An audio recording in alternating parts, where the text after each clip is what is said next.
Scottish Masonic lodges in the 16th century are well documented. However, in Rosehearty was the lodge founded in 1755, 1747, 1743 or 1700.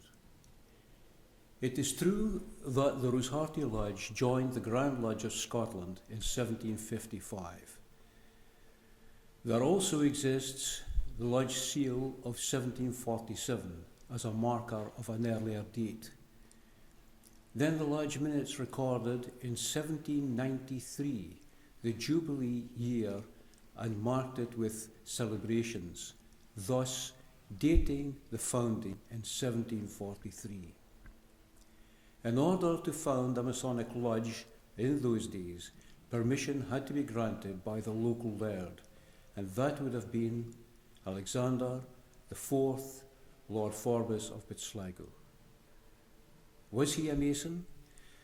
There were many practicing Masons of rank in those older days, with no record of their initiation. Therefore, in Pitsligo's case, it is wise to understand his history. Lord Pitsligo was educated in France, with strong ties to Archbishop Fenelon and Madame Guyon, both French mystics who were prominent members at the court of King Louis XIV. These mystics practiced quietism, and this is important because of its links to the ancient Knights Templars. The Templars were founded by the Pope to protect travellers to the Holy Land. They were a supreme fighting force and developed commercial interests that made them wealthy. Unfortunately for them, King Philip IV of France was deeply in debt and decided to seize the Templars' wealth, and on Black Friday the 13th, 1307, his forces swooped on the headquarters, and after the slaughter he found there was no money. Their shipping fleet had sailed off much earlier. Later, Philip persuaded Pope Clement V to disband the order in 1312.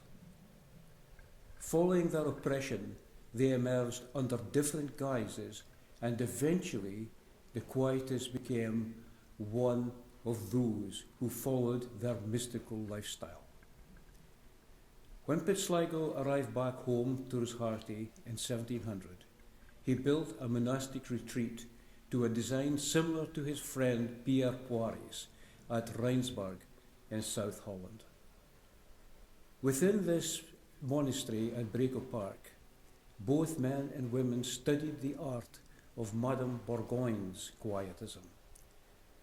One important student was Andrew Michael Ramsay, who later travelled to France to become secretary to Fenelon, Lord Pitsligo's old mentor.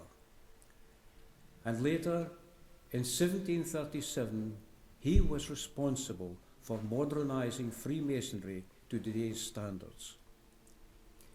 His education, handed down from the Templars to the Quietists, was an important factor in his training. It is well argued today that the Masons developed from the Templars.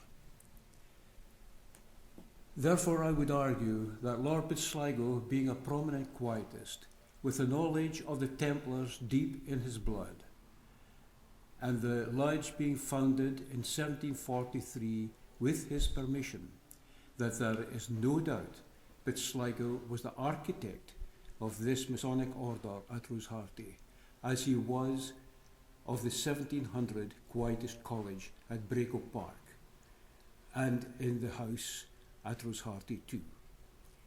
I also believe this was a Jacobite lodge, and in 1745 all records removed and later destroyed to prevent incriminating evidence against local members of the lodge.